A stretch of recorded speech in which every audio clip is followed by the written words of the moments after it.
危機的状況をプラスに変える動画版日本語で USA。 アメリカ不動産を3人のリアルターがオハイオ、カリフォルニア、ハワイから読み解きます。こんにちは。こんにちは。こんにちは。今日は、いただいたご質問で、お答えしたいと思います。気温が下がると起こるお家の不具合ってどんなものがありますかってことなんですけれども、もしかしたらあれですね、オハイオとかに投資を考えられていて、大家さんになった時にどんなことが起こりうるのか知っておきたいっていうご質問の内容なのかもしれません。はい。これちょっといろいろ調べてみたんですけど、っていうのがここの数年オハイオ暖冬が続いていて、暖冬の時だとそういうこともあるよねみたいなことが、3年前の冬にあったので、その話とかをちょっと引っ張り出してきながらお話ししたいと思いました。やっぱね、私たち、100件弱の物件を管理させていただいてるんですけど、冬が寒いと、寒い冬はものすごくこれが壊れたあれが壊れたって出てきます。例えばガレージのドアのチェーンが外れちゃうっていうのも寒い時だし、それから暖房が止まっちゃったんだよとかっていうのも寒い時だし、暖房が止まってしまうところの理由の一番大きいところはフィルターの取り替えがしていなくて、で暖房ってアメリカの場合セントラルヒーティングなので、ファーネスっていう機械が家の中にあって、そこに外気が取り込まれてきて、でフィルターを通してその空気をファーネスが温めてくれて、全室に暖かい空気を送り出すっていうシステムになってるんですけど、これ基本的に3ヶ月から6ヶ月に一遍取り替えるものなんですね。これをしていないと、ある寒い冬の10時、宮本さん止まっちゃったよって言って、鈴木さん言ったよね、入居の時にフィルター取り替えてます？なんだっけみたいな言ってもらって、そこに場所を教えてフィルター取り出してもらうと、そこがもさもさになってるんですね。つまりさっき言ったように外気を取り入れてそれを暖かくするので、ここがフィルターがもさもさになってるってことは空気が入らない状態になっちゃってるので、ファーネスが窒息してしまうで安全装置みたいなのがあって、それが発動して動いてないって時もあれば、もうそのもさもさが長く続きすぎちゃって、もうモーターが消費しちゃってモーター壊れちゃってるよっていうような時もあって、そういうことで暖房が壊れることが多いです。あとものすごい寒い冬の時は我が家にもあったんですけど、食洗機が壊れた。食洗機やろうと思ってオンにするんだけどエラーが出てて、なかなかオンにならない。どれと思ってゴミが詰まってたりとかするのかなと思ってフィルターのところを見てちょっとクリーニングしてもやっぱり同じで、どうしてなんだろうと思ってわからないで、結局業者の人を呼んでみたら何のことはない。排水管があるでしょ、排水管が台所のキャビネットの裏を伝わって水道のところに落ちていくんだけど、そこの途中の排水管のところの排水の水が凍結して詰まっていたがためにエラーサインが出てるみたいなことがあって、本当にものすごく寒い冬じゃないとそんなことって、まだ室内なのにさらに凍結しちゃうってことはものすごく寒かったんだけども、そういうことがあったりとか、そればっかりじゃなくて、これは賃貸物件のテナントさんからご連絡いただいたんだけど、お風呂の排水口が、中がやっぱり凍結して、それでなんか通らないがために、天井が水浸しになってみたりとかっていう、そういうなんか特別な現象が起こることがありました。寒いんだね。何度ぐらいなの？オハイオの気候は。いや、ここはオハイオでもセントラルオハイオなので、五大湖の近い例えばクリーブランドみたいなところだと、あとミシガンもデトロイトみたいなところだと、もっとこう周りに湖があるとその水量で雪になるんだけど、この辺りは雪が降ったって言っても本当にそうね、雪かきをするような、雪が降るのはこの前の冬は一回も雪かきしてないくらい、そんなに降らないんだけど、でも内地なので大陸なので、気温としては低くなって、まあマイナス10度とかもあるんだよね、普通にね。そうなんだ。さっきの話の凍結がって言ってたのは、マイナス10度の日がもう1週間ぐらい続いた時があって、そんなのって本当にやっぱり何年に一度、何年に7、8年に一度ぐらいしかないのかもしれないけれども、そういう時にはさすがにそういう問題も思いもしないことが出てきたりとかします。雪降る？雪はね、降るのは降ります。でも降った後晴れてみたりとかすると雪かきしたのがバカみたいななので本当に明日も天気が悪いよ、お日様が差さないよで、平均気温が0下以下だよっていう時は凍結して滑って危ないので雪かきしますけれども、なかなか雪かきするようなぐらい、雪もそこまでは降らないです。降ったとしても年に 2,3 回かな。うちのアメリカ人の主人はミシガンの出身で、ここに向こう入りしてきたっていうことはないけど、スノーブロワー、雪かき機を持って引っ越してきたんだけど、結局使わないので売っちゃいました。じゃあまあ雪で家が潰れるとか屋根にダメージがあるとかってそういうことはないってこと？そういう地域じゃ全然ない。カリフォルニアはだいたい平均気温がね、見たら9度が最低で29度が最高で、アベレージが19度で、4月からね10月ってほとんど雨が降らなくって、降水量って 1% とかなんですよ。だから気候風土っていうのは本当になんかこうね、そういう寒い季節とかを忘れてる感じなんだけども、あんまり災害がない地域ですね。ね、私たち3人がこうやってやっててもまあ、今は夏だからね、だけど着てるものが全然違ってたものね。そうだね。キコさんすごいなんか分厚いセーター着て、私肩いつも出してるしみたいな。確かに。ハワイはやっぱり暑いですよ、1年通して。で、なのでその寒さの被害はもちろんないんですけど、湿気、山とか山あり谷ありが結構多いので、湿気があるエリアっていうのがあるんですね。でそういうところはカビが結構発生しやすいので、時々お邪魔したり、そういう地域のお家にお邪魔したりすると、なんかこうカビ臭い感じのお家があったりします。で前にお話ししたインスペクションの時だったっけ、山肌に立ってるお家に自然のお水が流れてきてってお話ちょっとしたと思うんですけど、そういうふうに雨が降ったとかだけじゃなくて、山のところで自然にお水が湧いてきちゃったのが家に浸透しちゃったりとか、あとは雨が急にこうバーって降ってきたりした時に鉄砲水が起こったりして、でお庭とかガレージがプールみたいに、まあ、一瞬ですけどもなっちゃったりっていうことが稀にあります。であと海沿いのオーシャンフロントのお家憧れじゃないですか。その海沿いの物件ってそのお家だけじゃなくて、例えば車とかも潮がこう普段どんどんこう風に乗ってくるので錆びちゃったりっていうことがあります。で透明なガラスでベッドルームから綺麗に海が見えてた窓がいつの間にかなんか白い曇りガラスになっちゃったりっていうことがあります。なので、海沿いのお家そうやって非常に憧れの存在ですけれども、お手入れちゃんとしてないとそういうふうな、これは普段からのお手入れで防げることなので、はい。であと、不具合とはちょっと違うんですけど、暑いとこなので西日午後の日差しが結構きついです。で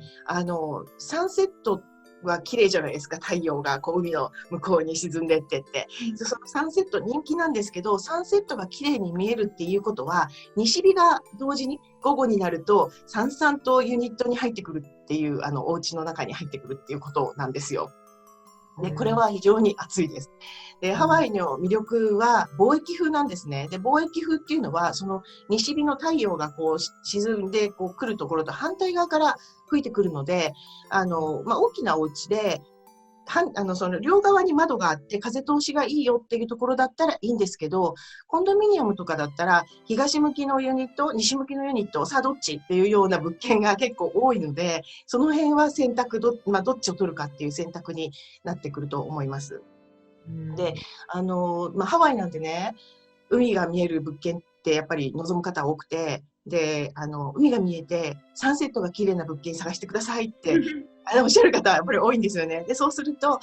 まず最初に脅かすつもりはないんですけれどもって前置きをして、今言ったようなことをちょっと、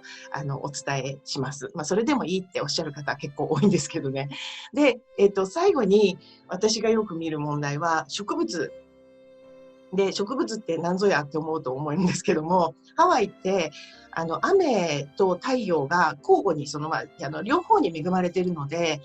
植物の育ちが非常にいいんです。なので、気にしないでそのままほっとくと、すぐにお庭が、ジャングルになっちゃいます。で、木がこうバーって伸びてきて、枝が家屋とかにタッチしちゃうと、シロアリとかが入ってきちゃったりする原因にもなったりするし、あと枯れ葉が屋根の上にこう枝があって、そこから枯れ葉がどんどん落ちていったりすると、ガター、雨どいの中にその枯れ葉が溜まってっちゃったりして、でそうすると雨水がそこに溜まって屋根の方に押し出されてって、で屋根がダメージするとかっていうことも結構あったりします。で、あと、木植えますけど、その根っこが、木がすごいやっぱり育つんで、根っこも上が育つことは下も育つので、根っこが育ちすぎて、車寄せのコンクリートを持ち上げちゃったりとか、あとそのプールの壁を破っちゃったりっていう、そういうことが、たまに見受けられます。でも木とかカリフォルニアもすごい育つから、今の話全く一緒で、結構水の流れがインスペクションでちょっと遅いよねってなったら、念のために下水のね、パイプにカメラを通して、ちょっとインスペクションしてもらったらどうですかって言って、ちょっとそれのスネークっていうんですけどね、ヘビのようなあれをやったりとかしますね。カリフォルニアは真ん中ですもんね。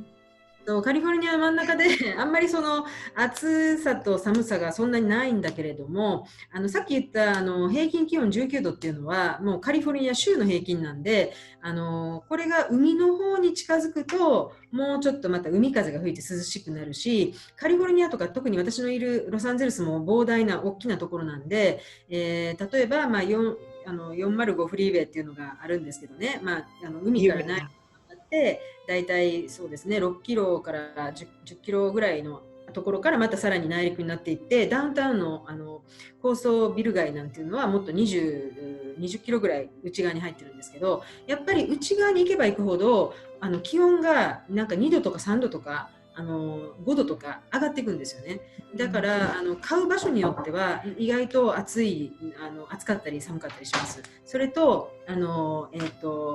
北の方に行くとバレーエリアって言いまして、盆地になってるんでさらに暑いんですよね。だからそういうところを買うときは意外と涼しいっていうコンセプトじゃなくって、夏はすごく暑いので AC がちゃんとしてるかとかエアコンがちゃんとしてるかとか換気とか風通しがいいかとかをちょっと見ないといけませんね。であとはさっきの雨が4月から10月ぐらいほとんど降らないんで、つまりものすごいカラカラで乾燥してるのね。でニュースでも近年秋の前半から後半によく山火事のニュースが入ってると思うけど、本当に山火事がですね最近ちょっとひどくて、これは水不足でカレっと枯れすぎてるのと、っていうのが一番大きい原因かな。それで何か高圧線とかがこう風でビューンってなんか火花が散って発火して、それが原因で大